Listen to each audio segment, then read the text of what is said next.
네, 오늘 우리는 사모할 큰 은사라는 주제로 함께 하나님 말씀 나누도록 하겠습니다. 우리는 지난 시간에 우리 모두는 그리스도의 몸의 지체요 하나의 조각과 또 퍼즐을 가진 존재라는 것을 함께 나눴습니다. 근데 이걸 사람들이 쉽게 잘 인정하지는 않습니다. 왜냐하면 선과악을 알게 하는 나무의 열매를 먹고 죄의 유산을 가지고 태어난 우리인지라 이 선악의 시선으로 나를 보고 또 그렇게 남을 보면서 우리가 차별하기 때문에 그런 것이죠. 손을 가진 지체는 발을 보고 비난하고, 또 귀를 가진 지체는 입술이 시끄럽다고 하고, 코를 가진 지체는 냄새 맡지 못하는 눈을 가리키면서 좀 우쭐해하고, 아니면 앞을 보지 못하는 자신을 보면서 또 자신에게 실망하는 것이죠. 그러다 보니까 서로를 볼 때에도 어떤 지체는 약하게 보이는 거예요. 분명도 요긴할 수 있는데 보잘것없고 중요해 보이지 않아서 한 몸으로 인정하지 않는 것이죠. 또 어떤 이는 덜 귀히 여기는 지체로 보일 수 있다는 것입니다. 좀 내 눈에는 한심해 보이고 어리석어 보이는 그 지체를 더 귀한 것들로 이렇게 입혀줘야 되는데도 그러지 못하는 거예요. 그리고 아름답지 못한 지체도 있을 수 있습니다. 내 기준으로 가까이 하고 싶지 않는 그들을 아름답게 꾸며서 한 몸이 되도록 해야 되는데 그냥 사람이 싫은 거예요. 그러니까 그렇게 하고 싶지 않은 것이죠.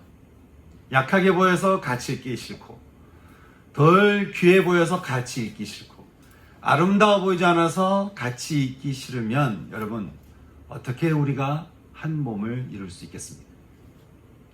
제가 대구에서 목회를 배웠을 때였습니다. 그때 저를 교회 사역자로 부르신 목사님은 어렵다는 영국의 세인트 앤드루스 신학교 박사학위를 받고 이제 목회를 시작하신 거예요. 근데 어느 날 이렇게 청년이 교회 안에서 눈물로 하나님을 찬양하고 예배하는 그 모습을 보시면서 그렇게 부럽더라는 거예요.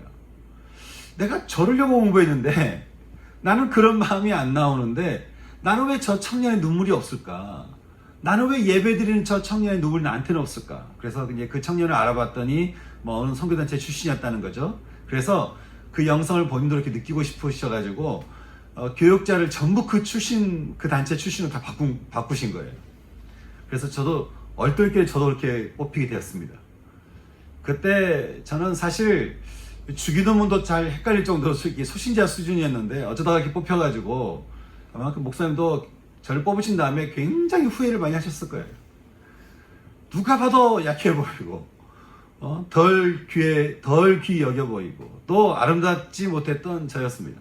그러나 저를 위해 많은 분들이 이렇게 기다려 주시고 굳건히 서도록 또 기도해 주시고 귀한 것들로 입혀 주시고 저를 이렇게 아름답게 꾸며 주시면서 또 그 정 목사님도 기꺼이 저에게 사역들을 이렇게 위탁해 주시는데 그 8년의 시간이 저로 하여금 그리스도의 한 몸이 되게 한 것이죠.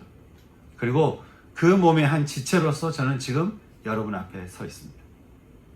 만약 그때 다들 자신들의 기준대로 저를 보고 판단하고 비교하고 그렇게 비난했다고 한다면 제가 어떻게 그리스도의 몸으로 여러분 앞에 설 수 있었겠습니까? 지금도 2주 뒤에 이승열 목사님을 통해서 또 저도 이렇게 몸이 되어가는 그런 길을 또 배우고 있는데요. 어쩌면 제가 이런 배움의 과정에서 몸이 되는 법을 제가 배웠기 때문에 여러분에게도 역시 그리스도의 몸이 되는 그 몸이 되도록 제가 할 수 있는 대로 제가 이렇게 하게 되는 것 같습니다. 우리 눈에 보기엔 약해 보이고 또 덜 귀히 여겨 보이고 또 아름답지 못해 보여도 우리는 모두 그리스도의 한 몸에 속한 각각의 지체요.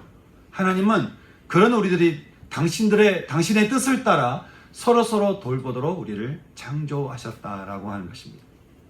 저는 우리 교회 식구들이 좀 우리 눈에 보기에는 약해 보이고 덜 귀히 여겨 보이고 아름답지 않아 보여도 우리를 그리스도의 몸으로 부르신 하나님의 그 부르심 따라서 그 창조의 원리 따라서 서로를 돌보며 한 몸이 되어갈 수 있는 그러한 빈들의 풍성한 교회가 될 수 있기를 주님의 이름으로 축복합니다. 아멘. 그런데요, 이 죄성을 가진 인간들의 소망과 이 바람은 별로 그러기를 원하지 않는다는데 이게 문제가 있습니다. 선과 악의 기준으로 나를 보고 다른 이를 보면서 판단하고 비교하며 비판하는 게 우리에게 주특기다 보니까 하나님이 우리에게 주신 은사와 재능과 탤런트를 가지고 더구나 성령님이 임하셔서 교회에게 주신 그런 은사를 가지고 우리는 참 자랑하기 바쁘고 상대를 비난하기 바쁘고 비판하기 바쁜 거예요. 그래서 다들 뭔가를 잘하는데 서로 한 몸이 되지 못하는, 뭔가를 잘해요. 은사도 있고 뭔가 재능도 있고 다들 잘하는 게 있는데 한 몸이 되지 못하는 이런 아이러니한 삶을 우리가 살고 있다고 하는 것이죠. 이런 우리들에게 바울이 말합니다. 우리 27절부터 30절까지 말씀을 읽는데요. 제일 먼저 우리 형제들이 읽고 그 다음에 자매들이 읽겠습니다. 형제들이 27절, 자매가 28절 이렇게 28절부터 30절까지 말씀 함께 읽어보겠습니다. 시작. 너희는 그리스도의 몸이요 지체의 각 부분이라. 하나님이 교회 중에 몇을 세우셨으니 첫째는 사도요, 둘째는 선지자요, 셋째는 교사요, 그 다음은 능력을 행하는 자요, 그 다음은 병 고치는 은사와 서로 돕는 것과 다스리는 것과 각종 방언을 말하는 것이라. 다 사도이겠느냐, 다 선지자이겠느냐, 다 교사이겠느냐, 다 능력을 행하는 자이겠느냐, 다 병 고치는 은사를 가진 자이겠느냐, 다 방언을 말하는 자이겠느냐, 다 통역하는 자이겠느냐. 아멘. 바울은 예수의 이름으로 모여 있으면서도 한 몸을 이루지 못하는 그런 고린도 교회 성도들 향해서 이제 이렇게 권면을 해주고 있습니다. 우리 31절 말씀을 같이 읽겠습니다. 시작. 너희는 더욱 큰 은사를 사모하라. 내가 또한 가장 좋은 길을 너희에게 보이리라. 바울이 말하기를 너희가 뭘 원하냐는 거예요. 어떻게 살기를 원하느냐? 너희는 무엇을 사모하고 있느냐? 너희에게 가장 좋은 신앙의 길은 무엇인가? 내가 그 좋은 길을 너희에게 안내해 주겠다라고 하는 것이죠. 그러면서 그 길에 대해서 바울은 이제 그 유명한 고린도전서 13장 말씀을 통해서 우리에게 이렇게 말씀을 해주고 있는 것입니다. 우리가 사모해야 할 큰 은사, 우리가 가야 할 가장 좋은 길이란 어떤 길이겠습니까? 13장 1절 말씀 같이 읽겠습니다. 시작. 내가 사람의 방언과 천사의 말을 할지라도 사랑이 없으면 소리나는 구리와 울리는 꽹과리가 되고. 성령이 임하시면 자연스럽게 나타나는 은사가 있습니다. 바로 방언입니다.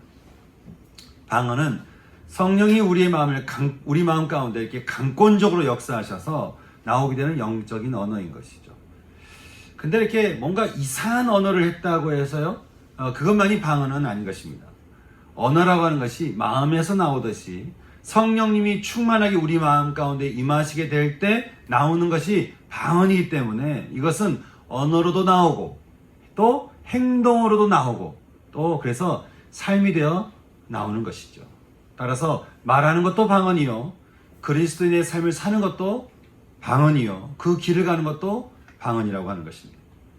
사랑하는 여러분, 저는 여러분 안에, 여러분의 신앙에 정말 성령님이 충만하게 임하셔서 여러분의 입술에서 나오는 삶의 언어가 성령님으로부터 나올 수 있는 은혜가 있기를 소망합니다.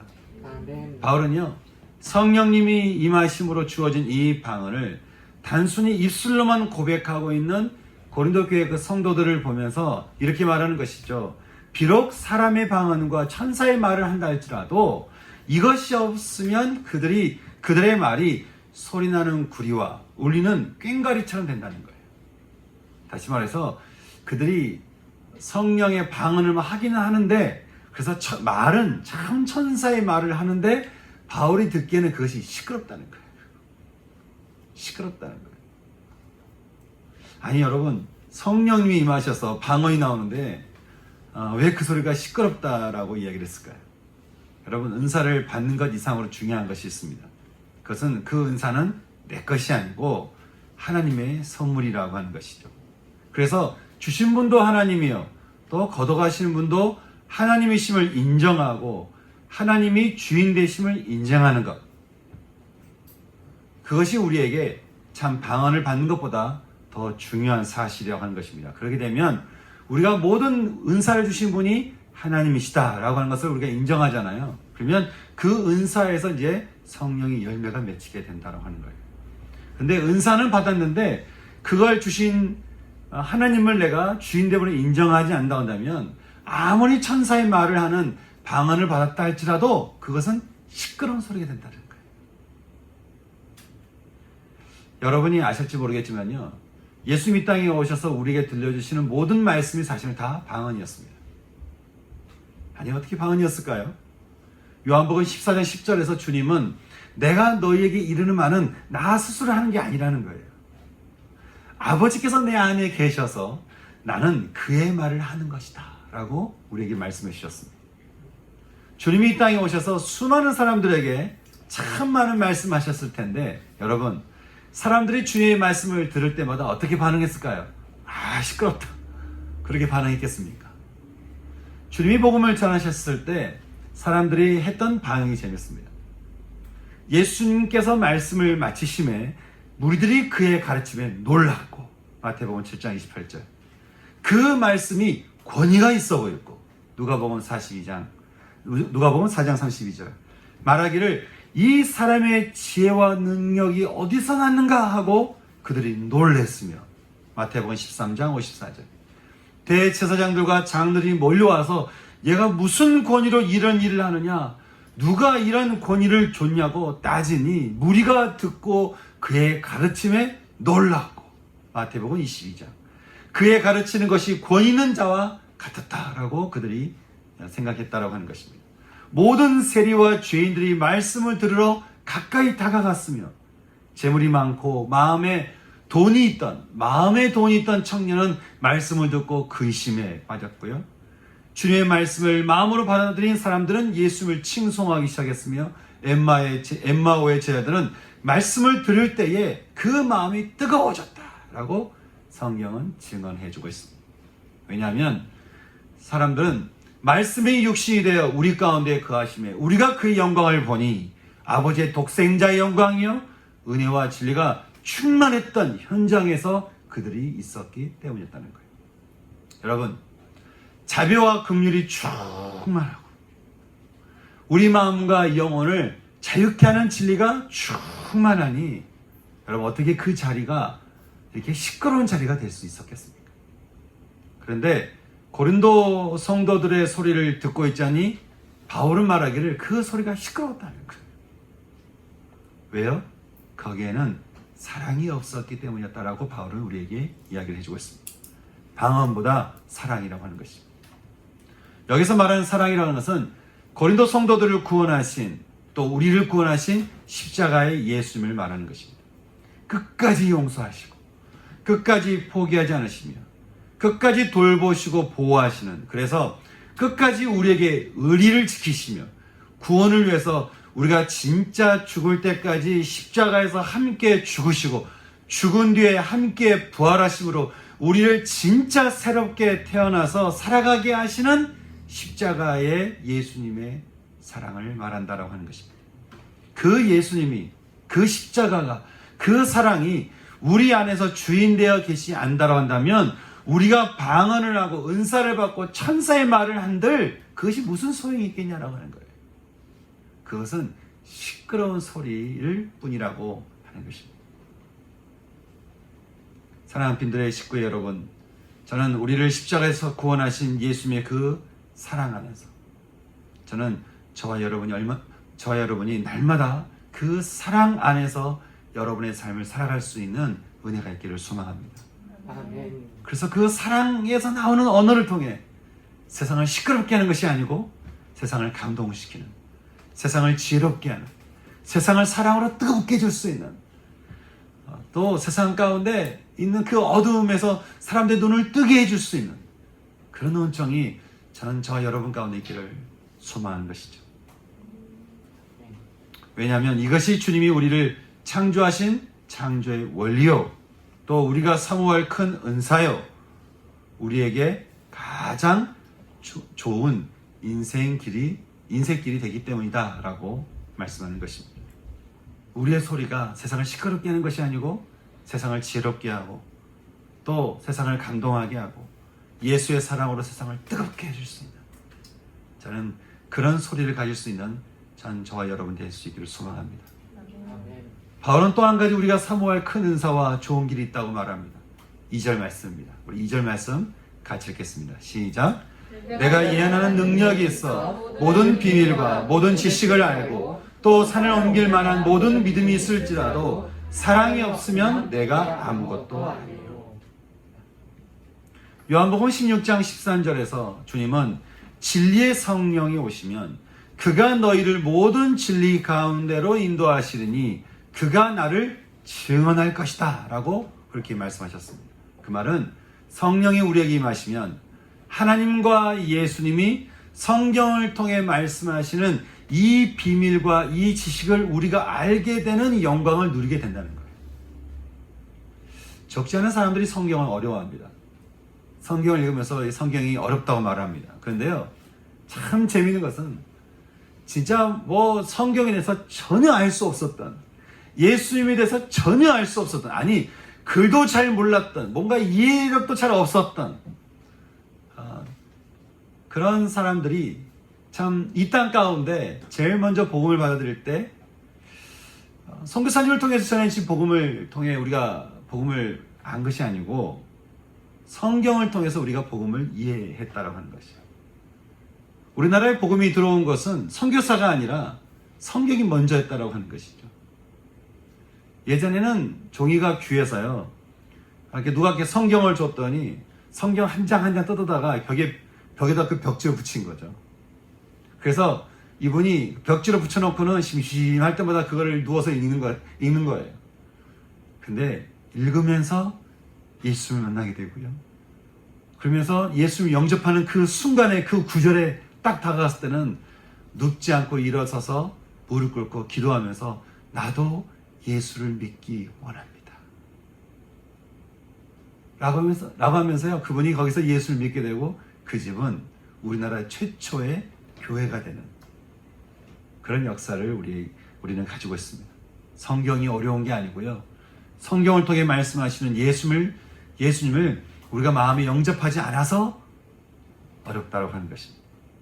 주님이 말씀하시기를 내가 너희에게 보낼 보혜사 곧 아버지께로부터 나오는 진리의 성령이 오실 때에 그가 나를 증언할 것이라는 그 말씀처럼 우리가 예수를 영접하지 않으면 진리의 성령님이 우리에게 증언하실 수 없으니, 예수를 영접하지 않으면 생명을 증언해주는 성령님이 함께하지 않으시니 성경이 그저 어렵기만 한다라고 하는 것입니다. 하지만 성령님이 임하시면 우리는 그 모든 말씀 속에서 모든 비밀과 모든 지식을 알게 되는 영광을 누리게 된다. 성경 우리에게 말씀해 주었습니다. 그리고 예수님께서 그 비밀과 지식으로 마귀에게 눌린 모든 사람을 고치신 것처럼 그 비밀과 지식을 가진 우리들을 통해 하나님은 세상의 포로된 자들과 눌린 자들을 자유케 하시고 또 눈이 먼 사람들은 눈을 뜨게 하는 그런 일들을 우리를 통해서 행하신다라고 하는 것입니다. 여러분, 이것은요 특별한 사람들에게 일어난 일이 아니라는 거예요. 이것은 무슨 목사만 하고 집사만 한 일이 아니라는 것입니다. 성령이 임하게 되면 누구에게나 겪게 되는 자연스러운 일이라고 성경 우리에게 말씀을 해주고 있습니다. 제가 이렇게 치유 모임에 갈 때면 언제나 구하는 것이 있습니다. 많이 배웠고 많이 알고 많이 제가 외우고 있지만 치유 모임에 갈 때마다 제가 하나님께 구하는 것은 성령 하나님, 성령께서 이 시간 우리의 마음을 사로잡아 주셔서 오직 성령께서 이들을 자유케 하시고 이들의 눈을 뜨게 하시고 주님 회복할 수 있도록 주님 인도해 주시옵소서. 제가 그렇게 기도하면서 성령께서 임하시도록 기도하고 강의하고 또 이렇게 나누게 될 때 저는 성령께서 자유케 하신 일들을 제가 눈에서 보게 되는 것을 참 제가 그 보는 것을 제 은혜를 누리게 되는 것이죠. 여러분, 누군가요 여러분의 삶에 대해서 막 예언하는 능력을 가지고 여러분의 삶에 놀라운 예언을 하고 성령의 모든 비밀을 풀면서 모든 지식을 가지고 또 산을 옮길 만한 모든 믿음을 가지고 여러분의 삶을 이렇게 자유케 하고 여러분의 삶을 이렇게 회복하게 하고 여러분의 몰랐던 그 눈을 뜨게 하면서 여러분으로 하여금 새로운 그 진리 앞에 진리의 깨달음을 여러분에게 준다고 한다면 여러분 얼마나 놀랍겠습니까? 그런데요, 바울은 그런 그들 향해서 오늘 말씀에서 말하기를 비록 그런 놀라운 일들이 그런 놀라운 믿음이 너희에게 일어난다 할지라도, 너희에게 있다고 할지라도 이것이 없으면 nothing. 아무것도 아니라는 거예요. 바울은 그것을 사랑이라고 우리에게 말을 해주고 있습니다. 사랑은 하나님의 주된 성품을 말합니다. 그래서 하나님이 하시는 모든 것이 사랑에서 나온 것 같이, 우리가 겉으로는 뭐 예언도 하고 무슨 놀라운 비밀도 알고 지식도 알고 또 놀라운 믿음이 있다 할지라도 우리를 십자가에서 죽으신 예수님의 사랑이 없다 한다면 그 모든 것은 그저 하나님 보시기에는 nothing. 아무것도 아니라는 거예요. 바울은 어쩌면 그렇게 말하고 있는지 모르겠습니다. 놀라운 은사를 가지고 있으면 뭐하냐? 놀라운 재능이 있으면 뭐하냐? 기가 막힌 믿음이 있으면 뭐하냐? 하나님이 nothing 하시면 그냥 nothing. 아무것도 아닌 것이 된다는 거예요. 여러분, 뭘 가지든 하나님이 거기다 곱하기 0 해버리면 0인 거예요. 여러분이 어떤 능력을 가지든, 여러분이 어떤 재능이 있든, 어떤 기가 막힌 믿음이 있다 할지라도 하나님이 거기다가 0 하시면 그냥 nothing, 0이 된다라고 하는 것입니다. 그러니 너희가 사모하고 바랄 은사가 도대체 뭐여야겠냐라고 하는 것입니다. 성령이 너에게 임하실 때 너희가 끝까지 바라고 소망할 은사가 도대체 뭐야겠냐? 예언이겠냐? 아니면 믿음이겠냐? 아니면 어떤 다른 은사겠냐? 다른 무엇보다 여러분이 구해야 될 것은, 가장 좋은 은사는, 소망의 은사는 바로 사랑이지 않냐? 그렇게 바울이 우리에게 이야기를 해주고 있는 것이죠. 믿음의 주여 또 온전케 하시는 예수를 바라보자. 그는 그 앞에 있는 우리를 향한 그 구원의 기쁨을 위하여 십자가를 참으사 자신의 벌거벗은 수치심을 개의치 아니하시더니 결국 부활하심으로 하나님 보좌 우편에 앉으셨다라고 우리에게 말씀해 주고 있습니다. 그러니 우리가 붙들고 품어야 하는 것이 눈에 보이는 능력이겠냐라고 하는 것입니다. 그것은 십자가에 사랑해야 된다. 우리에게 말씀해 주고 있는 것이죠. 여러분, 십자가의 사랑에 들어오면요, 사랑이 있으면 뭐를 하든지 배가가 됩니다. 십자가의 사랑이 있으면 그 능력이 그냥 작아 보인다 할지라도, 하나님 내게 주신 어떤 은사와 재능과 그것이 별로 커 보이지 않다 할지라도 십자가의 사랑이 있으면 그것은 배가가 되는 것입니다. 그것이 사랑입니다. 그런데 사랑이 빠지면 뭐를 하든 곱하기 0이 되어서 nothing, 아무것도 아닌 것이 될 뿐이다. 그렇게 우리에게 말을 하는 것이죠. 저는 저와 여러분의 인생에 가장 구하는 것이 어떤 은사, 어떤 재능, 어떤 권능이 아니라 우리를 향한 십자가의 사랑, 그 사랑이 우리 안에 더욱더 깊이 알아지고 깨달아져서 그 사랑 안에서 진정한 쉼과 안식과 평강을 누릴 수 있는 그런 은총이 우리 모두 가운데 있을 수 있기를 주님의 이름으로 축복하는 것입니다. 왜냐하면 사랑 안에서 우리는 진짜 비밀과 지식과 능력을 이해할 수도 있고 전할 수도 있기 때문이다라고 하는 것이죠. 바울은 이제 세 번째로 우리가 사모할 큰 은사와 좋은 길에 대해서 이렇게 말을 합니다. 우리 3절 말씀 같이 읽겠습니다. 같이 읽을까요? 시작. 내가 내게 있는 모든 것을 부지하고 또 내 몸을 불사르게 내줄지라도 사랑이 없으면 내게 아무 유익이 없느니라. 하나님의 창조 원리가 서로를 이렇게 돌보게 하셨다라고 제가 말씀드렸죠. 이 창조의 원리가 우리의 기본 성향이 되어서요, 우리는 서로를 잘 돌볼 때 우리는 잘 살 수 있게 됩니다. 예수를 안 믿어도, 교회를 안 다녀도 하여간 우리는 서로를 잘 돌볼 때 우리는 서로 잘 살 수 있어요. 서로 분열하고 서로 또 각자 자신을 높이며 서로 비난하고 자신이 영광 받으려고 하면 할수록 우리의 몸은 더욱 깨질 뿐이고 우리는 더욱 무너질 뿐이라고 하는 것이죠. 그런데 성령님이 임하게 되면요, 이 기본적인 이 성향의 능력이 더해져서 사람들은 서로를 향해서 사랑을 뭐 얼마나 하든 뭐 잘 못하든 하여간 안 하든 간에 하여간 사람들에 대한 마음이 더 쓰여지게 된다고 하는 거예요.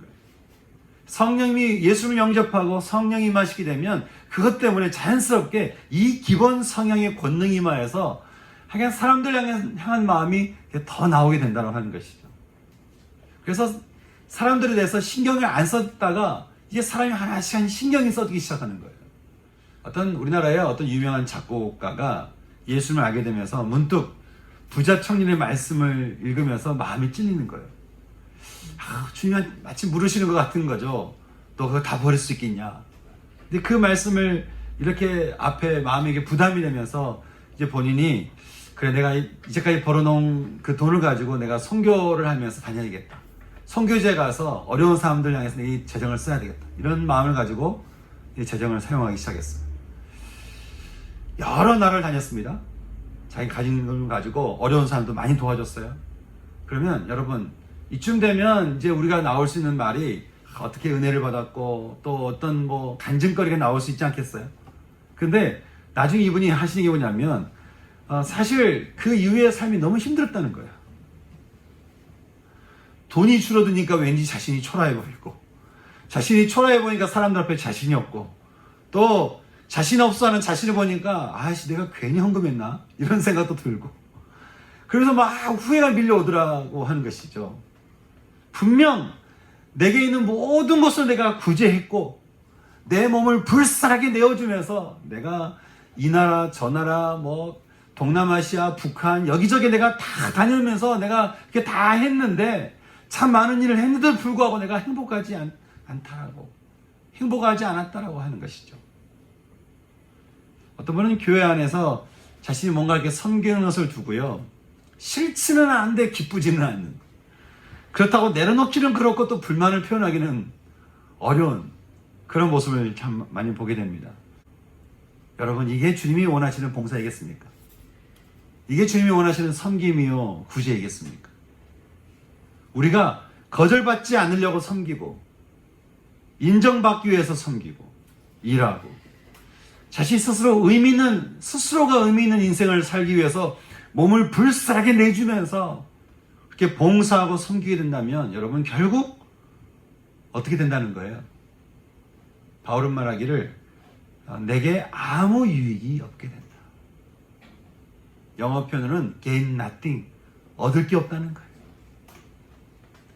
내가 가진 모든 것을 내가 다 구제했고 내 몸을 불쌍하게 내어주면서 사람들을 내가 봉사하고 섬기고 일하고 했지만 그 사람은 gain nothing, 얻은 게 없다는 거예요. 내게 아무 유익이 없게 된다는 거예요. 우리는 내게 있는 모든 것으로 구제하고 내 몸을 불쌍하게 내어주는 것을 우리는 사랑이라고 생각합니다.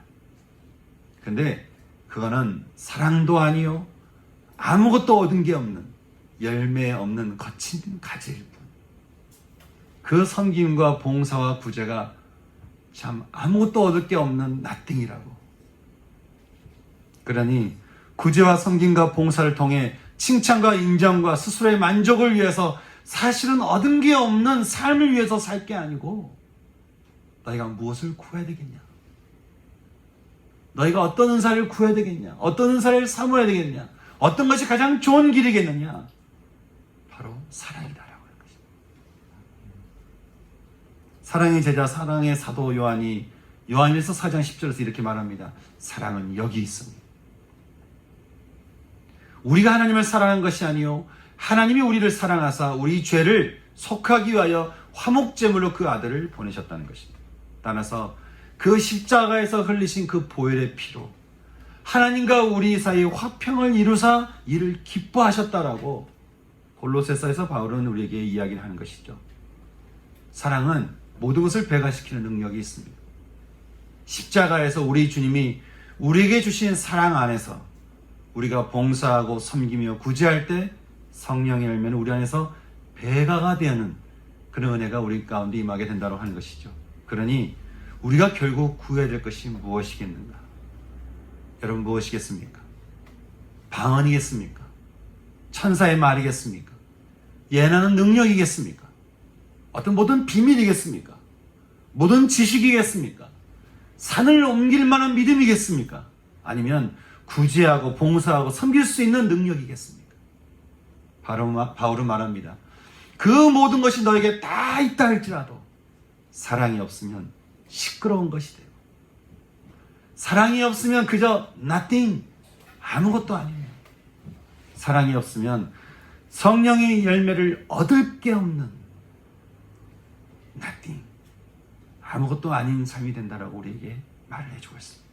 그러니 너희가 구해야 할 가장 큰 은사, 너희가 사모해야 할 가장 큰 은사, 가장 좋은 길이 무엇이겠는가? 그것은 우리를 향한 하나님 아버지의 사랑, 십자가에서 우리의 모든 수치심을 품어주시고 우리를 구원하신 예수님의 사랑, 찾기만 하면, 부르기만 하면 예수의 이름으로 충만하게 임하여서 하늘의 권능을 내 삶에서 이렇게 풀어주시면서 진리를 알려주시며 하나님을 우리에게 증언해 주시는 무조건적인 하나님의 사랑, 그 사랑이 아니겠느냐,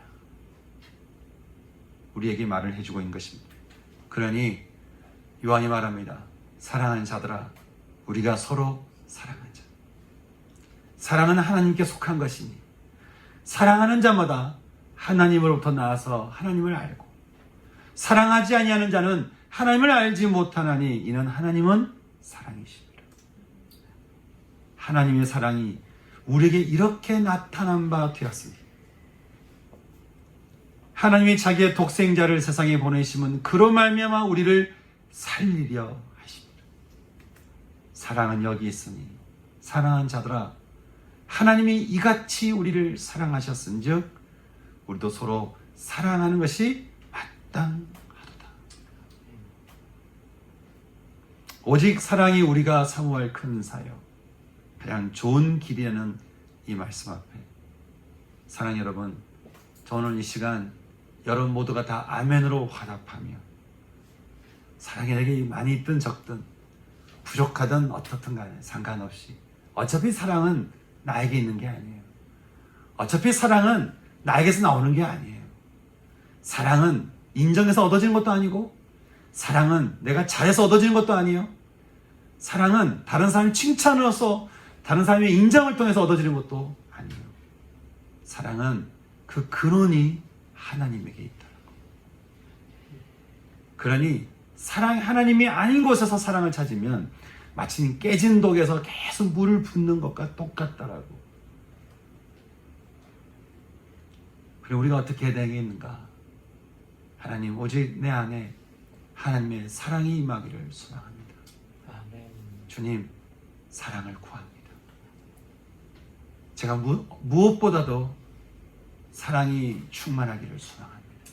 아멘. 하나님 아버지의 사랑과 십자가의 예수님의 사랑과 성령 하나님의 사랑이 하나님 제 안에, 그리고 우리 가정 안에, 그리고 우리 교회 안에, 그리고 이 나라 안에, 이 사회 가운데, 모든 세상 가운데 임할 수 있기를 소망합니다.